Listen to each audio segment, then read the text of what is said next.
South Korea U-turns on 69-hour working week after youth backlash. Here's a summary of the article. South Korea's government has been forced to rethink a planned rise in working hours after a backlash from younger people who said the move would destroy their work-life balance and put their health at risk. The government had intended to raise the maximum weekly working time to 69 hours after business groups complained that the current cap of 52 hours was making it difficult to meet deadlines. The core of labor market policy is to protect the rights and interests of underprivileged workers, such as the MZ generation, workers not in a union and those working in small and medium-sized businesses, Kim said, according to the Korea Herald. South Koreans worked an average of 1,915 hours in 2021. That's 199 hours more than the Organization for Economic Cooperation and Development average, according to the most recent OECD Employment Outlook, and 566 hours more than workers in Germany.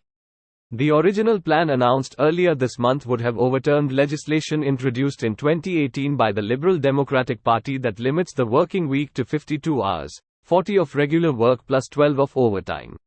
The Labour Minister, Lee Young-sik, had argued that raising the weekly cap to 69 hours would enable working women to accrue more overtime hours in exchange for time off later that could be used for family and caregiving commitments. "We'll introduce bold measures to help cut working hours during pregnancy or while raising children," Lee said last week, when asked if the raise would help alleviate the fertility crisis. This post received a score of 59,000, with an upvote ratio of 95%. Here are the top comments in response to this article. Greater than business groups complained that the current cap of 52 hours was making it difficult to meet deadlines. What the actual fuck? If you are having problems meeting deadlines, you review your process, reduce your scope or attain more resources. Not squeeze your existing resources till they explode into squishy chunks. What fucking idiot proposed this plan? You are not gonna be a CEO with that attitude. You gotta break 'em like dogs. The steam whistle is a nice touch. 69 hours. So that's like 10 hours days Monday to Saturday. Then only a 9-hour day on Sunday. Ouch. When do you rest? You've got an hour spare on Sunday. What more do you want? No one wants to work themselves to death these days. Dumbass boomer noises. Back in boomer days, people believed automation would free up more time for everyone. They were right too. Frees up more time for everyone to work lower wage jobs as God intended. Praise Jesus. Wait. You're telling me people don't want to work themselves to death? Who would have guessed? Greater than to work themselves to death for the CEO's sixth yacht and be thankful for the opportunity to do so. FTFY.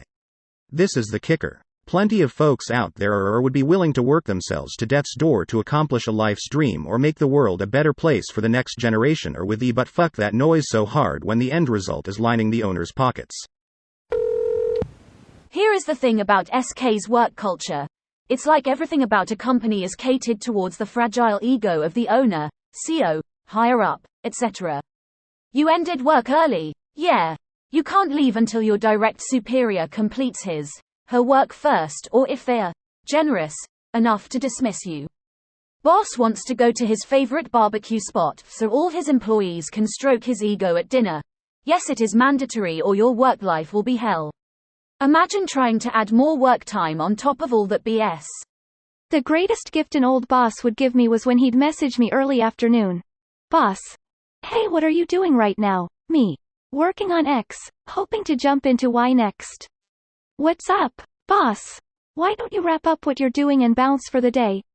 The rest isn't urgent, usually on a Friday or something, and wasn't super often, but it's a nice gesture that literally costs him no money to keep an employee in good spirits. Heck, I remember calling out sick after battling the flu and he just told me, "Oh shit, the flu sucks, take tomorrow off too." Sometimes that extra day really helps. He would loosely have us track PTO as a CYA for HR thing but was no stickler about it. As you can imagine, loved working for the guy and eventually he left.